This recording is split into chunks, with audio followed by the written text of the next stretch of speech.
Hey, Daba, good to see you. How are you? Good. How are you?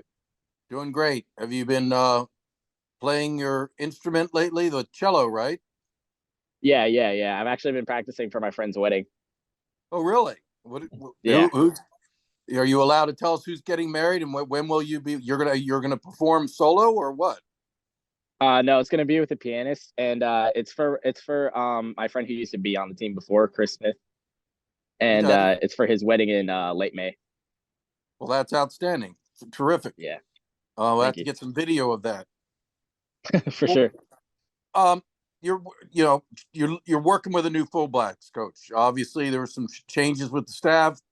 And you've been with Coach McDonald throughout your time there, and now you're working with Coach Jasper, who obviously you're very familiar with. Uh, tell us how that's going. It's going really well. It's nice knowing the perspective of the quarterbacks too, who we're also in meetings with, and we just get to learn we get to learn a lot more like football IQ and everything too. So I think it's going really well. How would you say Coach Jasper's style might be different than Coach McDonald as far as coaching the fullbacks? Um, well, Coach McDonald, he has like a huge personality, so and not like and Jasper's more of like a mellow type of guy. So getting used to those different personality, like getting used to that different personality is one change, but they're both really amazing coaches. And obviously, I think Coach Marcus Thomas is helping out with fullbacks. Is that correct? No, he's actually with the ABACs. Oh, I'm sorry, Strauss. Didn't you say somebody was helping Ivan with the fullbacks? Originally, it was Marcus. I guess they switched it. I didn't get that They memo. did switch it. Yeah, Yeah. they did switch it. Okay. I mean, well, so do you feel like you're getting as much attention as you did? I mean, before you had one dedicated fullbacks coach, and now you have a guy trying to coach both fullbacks and quarterbacks. And I know it's not easy, but you feel like you're getting as much attention, or is it something where the two positions work so closely together that it's all one and the same? I'd say yeah, it's the former that like we get to work so closely with the quarterbacks and stuff that it really is the same because we got to get on the same page with the quarterbacks and then that helps us know what our job is supposed to be and what we're supposed to do on each play. So, what are you trying to improve upon this spring? I mean, if you had to go back and you had a very what I would call a breakout season last in 2022, but what are you trying to work on? What do you feel you need to improve? So now that I did have a pretty good season last year, I mean there's a lot to work on, but having a leadership role on the team and being able to get everyone's mental state together and getting everyone on one heartbeat to be able to execute on offense. And then personally, there's some weaknesses in my game, like pass protections sometimes, and like my vision and being able to like get used to seeing probably different defenses and out of the new offense that we're going to be doing, like getting used to some different blocking schemes and stuff. So those are some improvements I'm gonna have to make this year. So, without giving away state secrets, are there, as part of the new offense that's being installed, is there's, beyond blocking, is there some different plays for the fullback? I mean, without giving things away, can you kind of, is it going to be different? It's gonna be a little different, yeah. Like we're gonna have a more versatile role on the team and be able to do a lot more different things. So are you? I know you're a proven commodity. So I don't know how many reps they need to see out of you. I was over there the other day watching practice, and I saw Logan Point taking a lot of reps, and I don't know who else I noticed at fullback, but I think Anton was actually off to the side. He wasn't practicing that day, but are you? Anton's a slot back now. Oh, okay, very Yep. good. Yeah, What? yeah. All right. Well, on that line, who else is working with you? Well, answer the first question. Are you taking a lot of reps?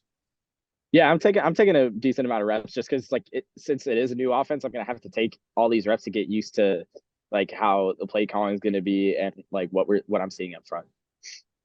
When we're familiar with Logan Point, but how's he coming along? Is Logan showing some improvement? He is, yeah. He's always been a great player, but he's kind of at the same point as me right now, just being able to get used to seeing everything up front and just getting really good at this offense. And and who are some of the younger guys behind you two that are showing you some things that look like they have some talent? Alex Teska, he's really fast and he's had a couple of breakout plays too. Like the last Saturday practice we had, he had 2 long touchdown runs, and he's a really electric guy. And then there's a guy named Shane Reynolds, and he can drive a pile. He's a huge bruiser, probably one of, if not the fastest out of all of us. So he's a dog too. But a little different body type than you or Logan, I guess, what you're saying. Yeah, absolutely. So, how would you say the offensive line's doing? There's a lot of returning talent along the offensive line, and I know they're learning some new things as well. But have they been opening up some holes? Do you feel like you feel good about that O line in front of you? Oh yeah. I'm very confident our O line. They've been doing some more conditioning and everything like that at practice too. So they'll be in better shape to create those holes for all 4 quarters, and even more if we have to for overtime. And then like I've said before, still getting used to some of the new things that we're doing. But they're adjusting really well, and they always give their all on every single play. So I understand that he's not at your position group anymore, but he's a guy you're close with and you worked with all last season. What have you done since the Army-Navy game to try to help Anton through this? I mean, he's always going to come back. He's always going to give his all. He's always been electric no matter what. So just continuing to push him every day, and he pushes me every day too. It's not like it's just a one-way street where, I'm trying to help him. We both help each other. Both really great players. So yeah, it's just feeding off of each other. But I'm guessing you probably wanted to pick him up after the fumble. I mean, I'm sure that was a very difficult situation for him to get through. I mean, the ramifications of it were pretty big, but I mean, I'm sure he needed some support in the days after Army-Navy game. Yeah, it sucks for anyone to go through if they were to fumble at all at any point in time. But he's a ball player, so he bounces back. I've helped support him. Everyone who loves him supports him. The whole team supported him. So yeah. All right, Strauss, I don't have a whole lot more. Does Luke have anything to add? Pete's here. Pete's on. Okay. Go ahead, Pete. Daba, for you with some new voices on the offensive side, and I apologize, this has already been asked by Bill, but for you and the others on offense, listening to some new things, some new ideas, does that bring you individually maybe even a little bit more energy, knowing that there's some new things to learn around here? Yeah, I've always been looking for new wrinkles and stuff like that with my position, and being able to be more versatile and having a big role in the offense, even bigger than we did last year. It's exciting, and I can't wait for it. And especially with the O line, when they as they keep improving, things are just going to keep getting better. So I can't wait for the season when we get to face Notre Dame and how this offense is going to execute. I know the overall results of last year, because you all set a standard for yourself and you all didn't achieve the standards and your goals. But, when you look back on your production from last season, how many positives and how much positive do you take from that? And obviously use that as a building block to do even more this coming season. Yeah, we could take some positives away from it. The big games that we've had, like Tulsa, ECU, UCF, we could take positives away from those games, but we have to recognize that we didn't nearly achieve as much as we should have. And going into this year, being able to face adversity a lot better and we could just take that into this season and really just focus on all the stuff that we need to improve on. I know you love music, and I was listening to a fascinating conversation a couple of years ago involving Donny Osmond and music and learning music. Learning music, how much do you share in the discipline of what it takes to learn, all of those fine details to make sure, as we know, if one detail is off, it doesn't sound like it's supposed to. So how do you marry the two where all those fine details in both of your disciplines here mean so much to performing at the highest level?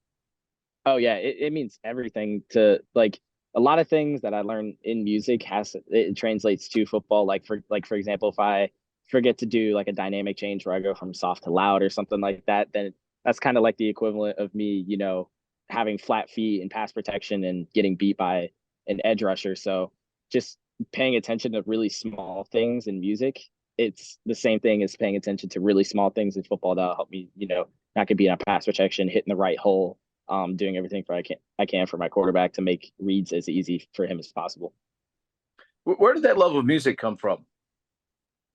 I mean, to be honest, it kind of started sort of randomly when I went to private school in 5th grade, and then they made us pick an instrument or sing in chorus, and I really didn't want to sing in chorus. So I just picked orchestra, and then I picked the cello just because I didn't think I would break it easily. But then ever since I started like getting pretty good at it, I was like, then I started enjoying it, and then I wanted to keep improving on it.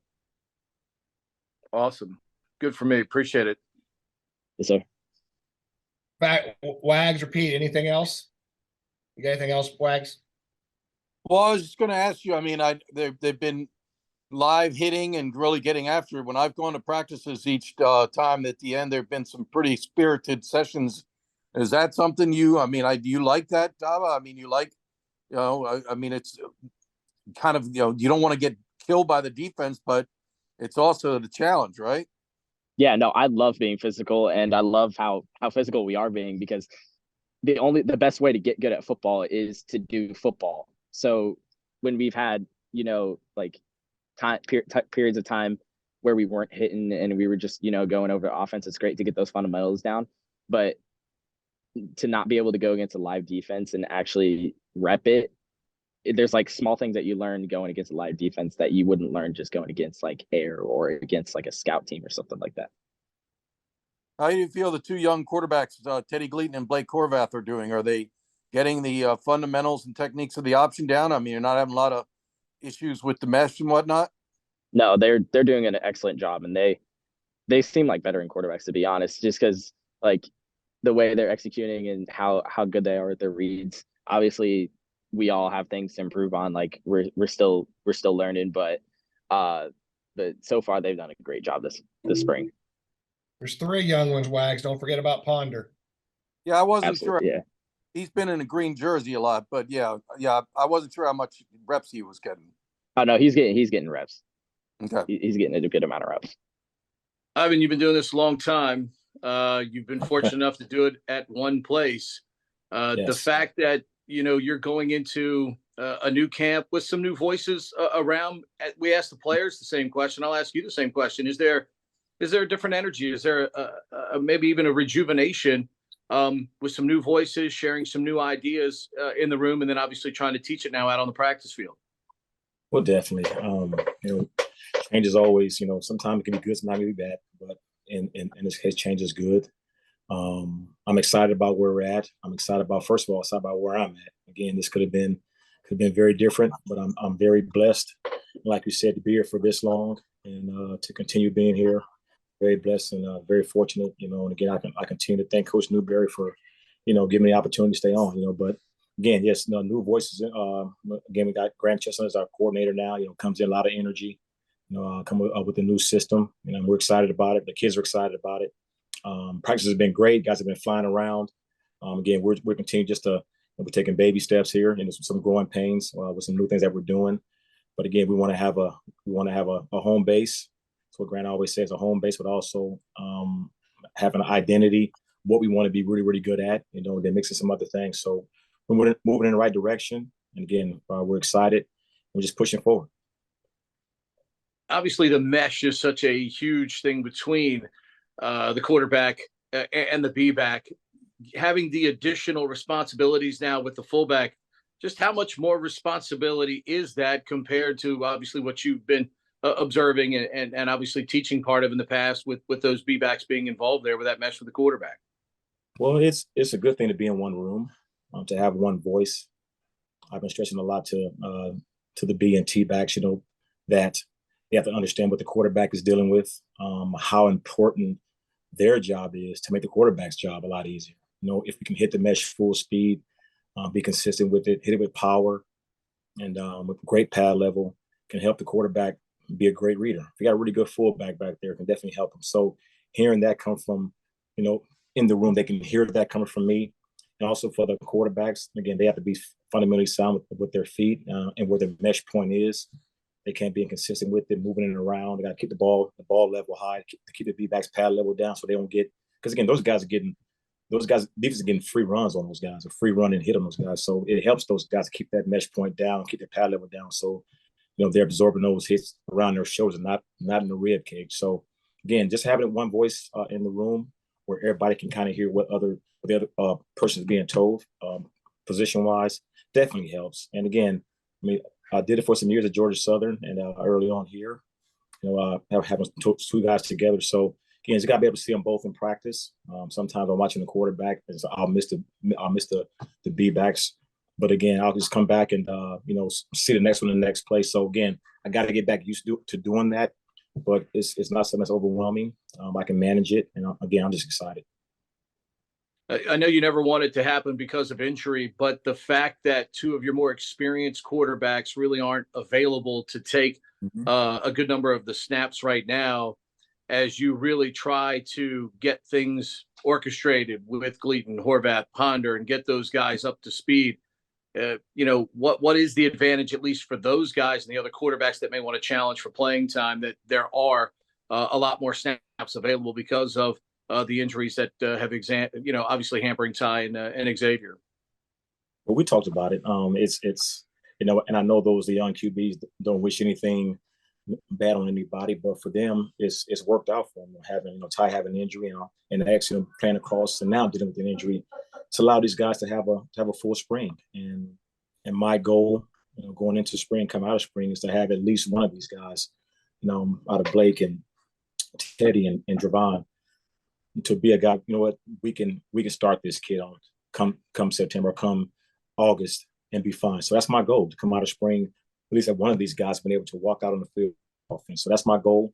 But luckily for these guys, and again, I use that word again, it's just being careful with saying luckily, but fortunately for these guys, they've been able to get all these reps, and I hate for that, Ty and next one aren't able to go through spring, but next man up, and so we'll give these guys a chance to get a lot of reps. A lot of live reps, which is good for us. We're getting a lot of reps this spring, getting after each other. So I'm excited for them. Again, being in that position years and years ago myself, and having an opportunity to get out there and get a lot of reps, it definitely helps. So I'm excited for these guys. Now, again, it's my job to make sure that these guys are ready to play. I'm just continuing every single day to keep grinding these guys, and again, trying to come out of the spring with at least one of these guys being able to go out and start for us.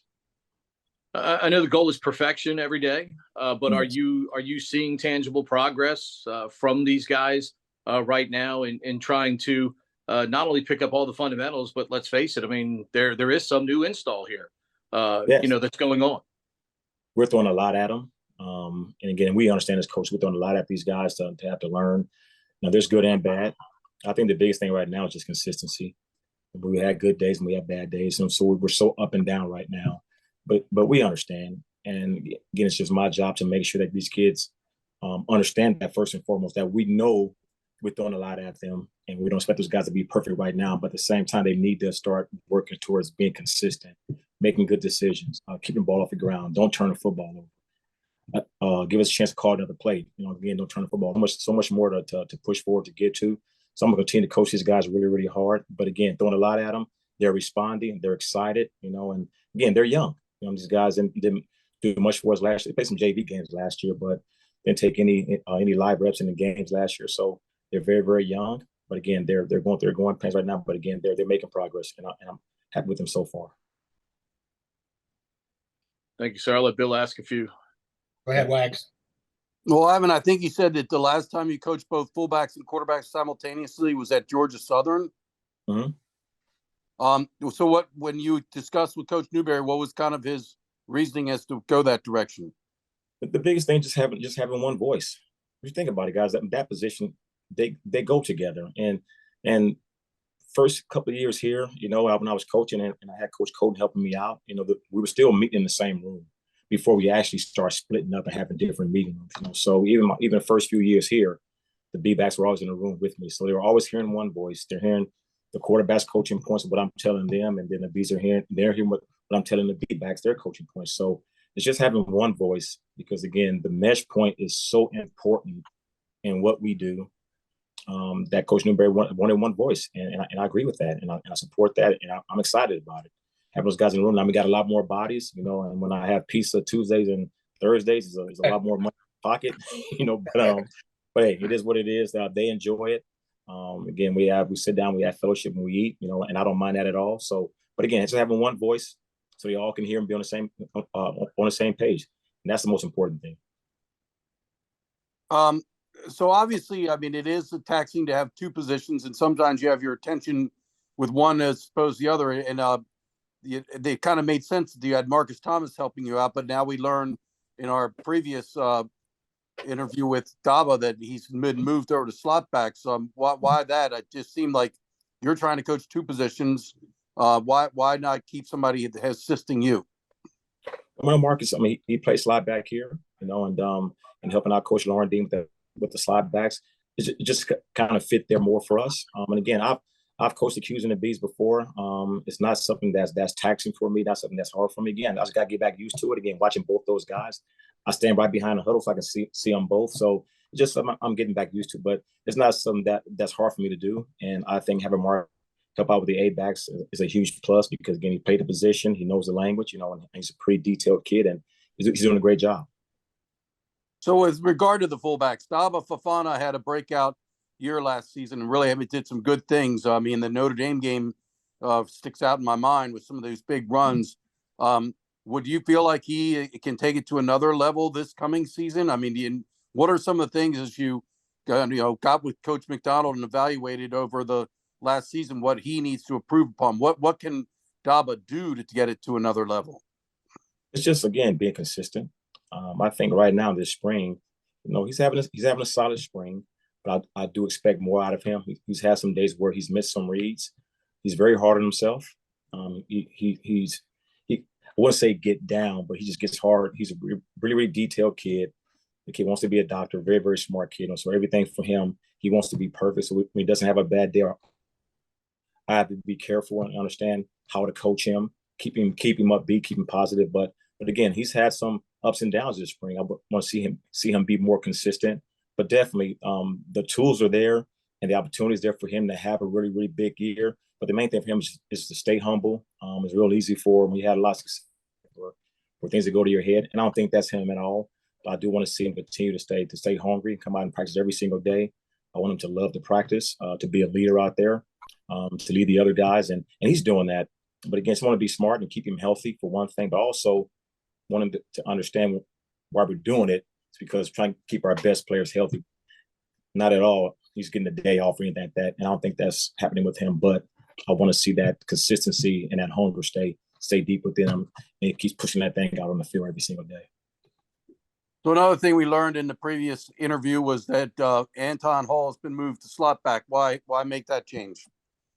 I think it fits him more. He came in as a slot back, right? He came in as a slot back, and I think right now we have about at least 3 to 4 guys who we feel pretty good about right now at the B-back position, and had a few injuries at the slot back position and lost a couple of guys, so we just kind of felt that it fits Anton.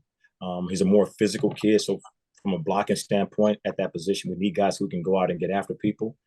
He's a powerful kid. He runs really, really well. He can catch the football, and he's very so. We just felt that for the position, for the best for us and for Anton, trying to get our best players in the best positions on this football team, we kind of felt and agreed that moving the back to A-back is what we needed to do. So then, it looks, I guess, that the next most experienced fullback would be Logan Point. How's Logan coming along? Logan's coming along again. I mean, Logan has, he's up and down. I want to see him be more physical. That's the one thing that's always been something that Logan's trying to struggle with, and even last year, just at the point of attack, I want to see him be more physical. He's also been making a few mistakes when it comes to the mesh point. That's something that I pointed out to him. All those guys understand where they are and why they're there as far as the depth. I think the guy that I'm most pleased with right now is Alex Teska. I mean, he's having a really, really, really, really good spring. I mean, Pennsylvania kid, hard-nosed kid. He runs really, really well. He's about 200 pounds. Again, love to see him put a little bit more weight on. But right now, out of all the guys right now, I think he's probably playing the best and the most consistent. He's had the longest runs. a couple of touchdown runs last weekend. So again, very pleased with the position. Have a long way to go, doing a lot of new things offensively. So again, they're learning, but the position is a very solid position. We got good players there. And I'm just excited to have both guys just in the same exact room, getting those guys reps together and meshing together, no pun intended, and just like getting ready to play some football.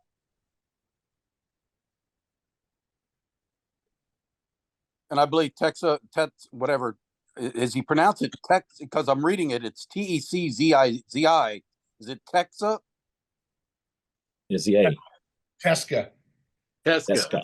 Yeah. All right. Is he was JV primarily last year, or scout team, right? Yes. What there was Daba mentioned another kid who's a bigger kid, more of a, and he said he was also probably one of the faster kids. I'm not sure which one of these. It's probably Shane Reynolds. Yes. Yeah. Shane. What can you say about Shane? I sat down and talked with Shane, before we started spring ball. Now that kid has all the tools. His 10-yard burst is extremely fast. He can get from 0 to 60 really quick. He's a powerful kid, and again, he's very, very explosive. Again, for me, it's just being able for him to take that from the meeting room, from the weight room to the football field. Okay, you can jump really well in the weight room. You can jump, 35 when you're vertical plus. Okay, you can bench press the house. Okay, you can be on the board, get everything right. But when you go to a football field, it has to show, it has to translate.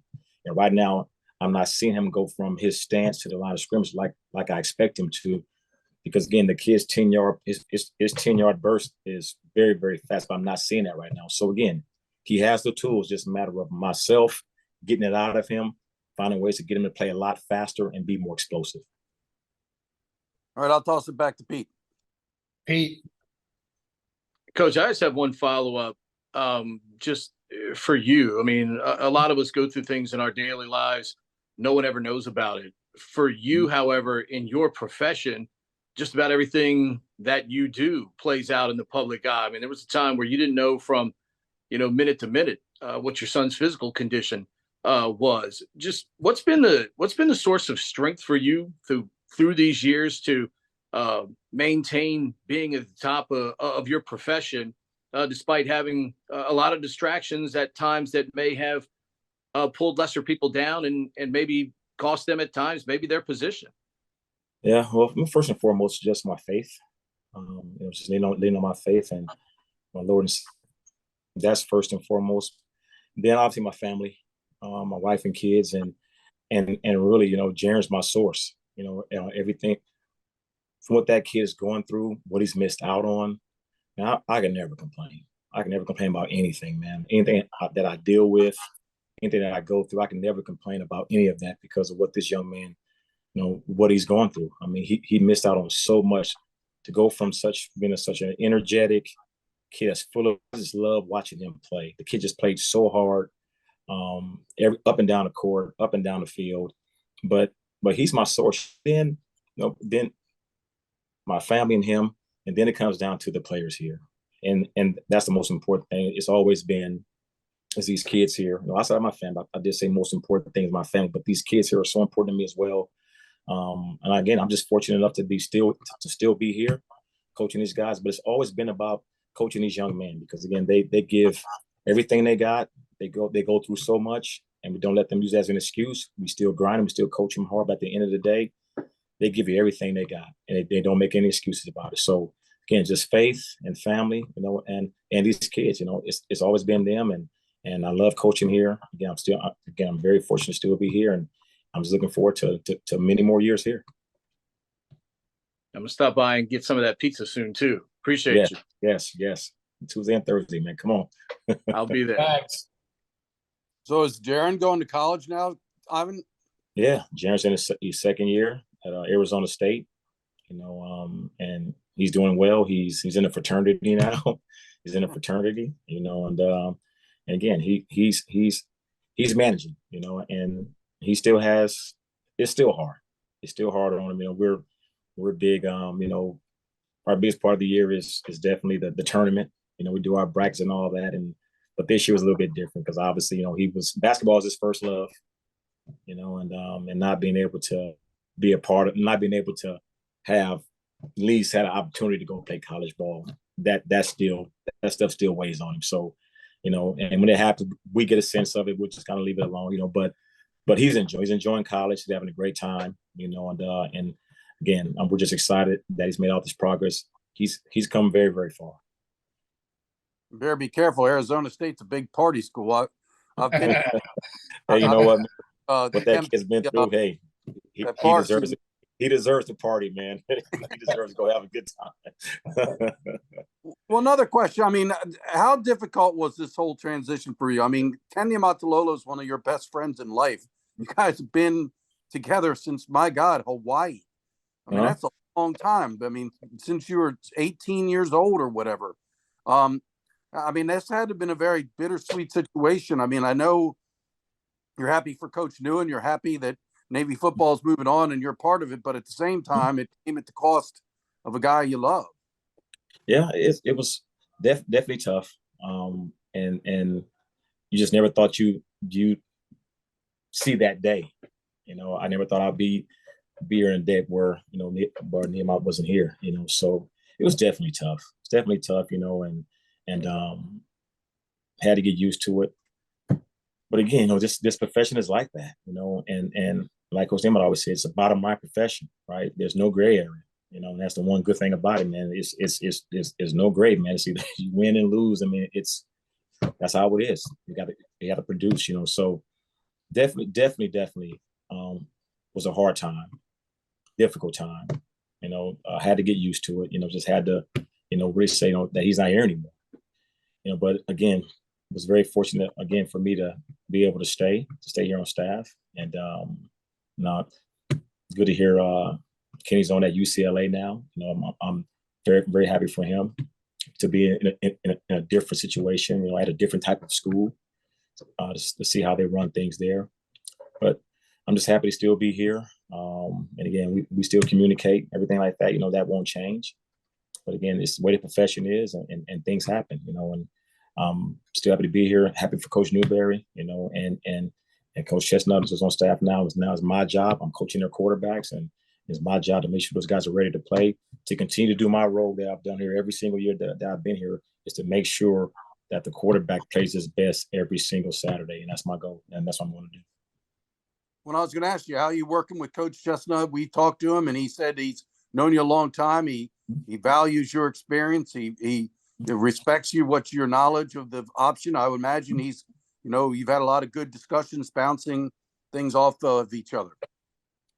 We've again talked over the years. We always kept in touch, and when things changed here and he came on, I said, look here, I said, I'm 100% your quarterback coach, and I'm behind you 100%. I'm going to support you and do whatever you need me to do. I have no ill feelings or anything like that. I have no hidden agenda or anything like that. I'm just happy to be on staff.